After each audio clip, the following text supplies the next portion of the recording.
Hello, আসসালামু আলাইকুম। আমি নাজমুল হাসান। আপনাদের সবাইকে জানাচ্ছি ঠিক টয়েস চ্যানেলের পক্ষ থেকে স্বাগতম। তো আজকে আমি কথা বলবো PHP7 নিয়ে, কিভাবে XAMPP এবং PHP7 ইনস্টল করতে হয় এবং লোকাল হোস্টে PHP নিয়ে সরাসরি কাজ করতে হয়। আর সেক্ষেত্রে আইডি হিসেবে আপনি ব্র্যাকেটস, নোটপ্যাড প্লাস প্লাস কিংবা সাবলাম টেক্সট এডিটর কিংবা আদার্স যে কোনো আইডি ইউজ করতে পারেন। তবে আমি ব্র্যাকেটস ইউজ করবো। PHP7 রিলেটেড সবগুলো ভিডিও স্টেপ বাই স্টেপ আপনারা আমার এই চ্যানেলে পাবেন।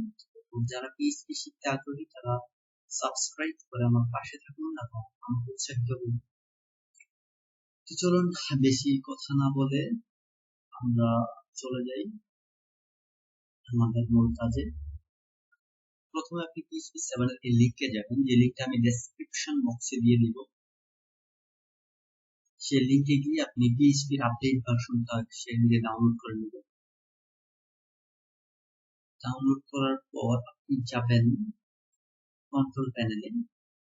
কন্ট্রোল প্যানেলে যাওয়ার পর আপনি এরকম অ্যাডভান্স সিস্টেম সেটিংস, প্রথমে সিস্টেম এন্ড সিকিউরিটি পাবেন।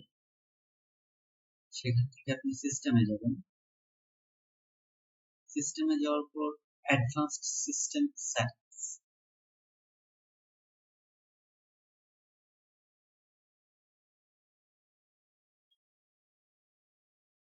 সেখান থেকে আপনি এনভায়রনমেন্ট ভেরিয়েবলে যাবেন।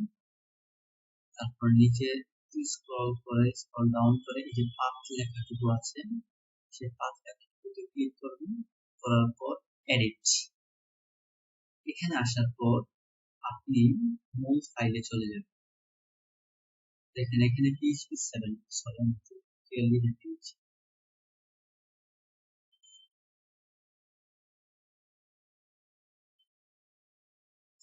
দেখেন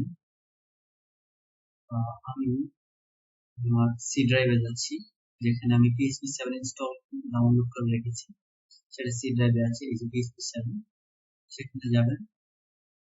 সেখানে যাওয়ার পর এখানে ক্লিক করবেন। ক্লিক করার পর আপনি PHP7 এর যে লোকেশনটা আছে সেই লোকেশনটা কপি করে কন্ট্রোল সি অথবা সেখানে ক্লিক করে কপি করে নেবেন। নিয়ে এখানে এনে যে এডিটে ক্লিক করবেন। করার পর আপনি এখানে পেস্ট করবেন। আমি পেস্ট করে দিয়েছি। তারপর ওকে ওকে এটা হচ্ছে PHP7 ইনস্টল করা, ডাউনলোড করার পর সেই পাথটা দেখিয়ে দিয়েছি। না আমার PHP7 প্রপারলি কাজ করবে না, আপনি কাজও করতে পারবেন। এখন আমরা যাব হচ্ছে XAMPP, এই যে এই লিংকে গেলে আপনি সরাসরি XAMPP ডাউনলোড করতে পারবেন এবং ইনস্টল করে দিতে পারবেন। সিস্টেম বা যে সিস্টেম অপারেটিং সিস্টেম আপনি ইউজ করেন সেটার লিংকটা আমি নিচে দিয়ে দিব। ঠিক আছে, এইভাবে আপনি ইনস্টল করবেন। তো ইনস্টল করার পর আপনি আপনার আইডি যেটা আপনি ইউজ করেন, প্লাস প্লাস কিংবা ব্র্যাকেট যেটা ইউজ করেন সেটা ওপেন করবেন।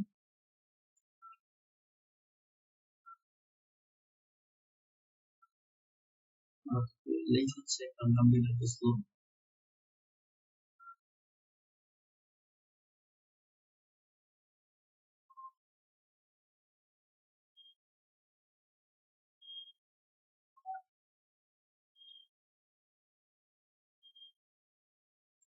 সাথে সাথে যে জ্যামটা ওপেন করে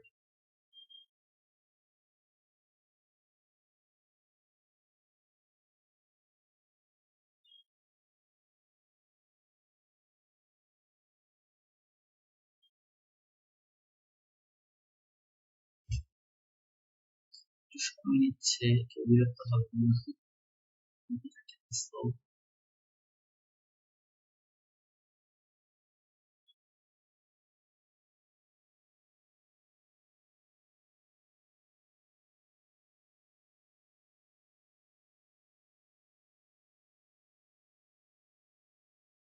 মাঝে মাঝে ব্র্যাকেটস একটু ঝামেলাও করে, এটা করার পর ঠিকঠাক মতো কাজ করে না।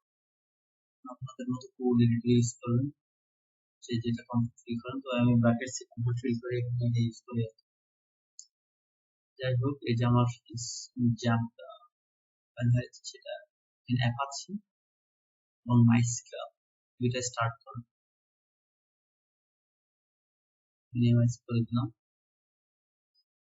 দেখলাম যে এখন এই যে Apache এবং MySQL স্টার্ট করেছে আমার লোকাল হোস্ট অলরেডি ওকে লোকাল হোস্টে আমি যে কোনো কিছু রান করে সেটা দেখতে পাবো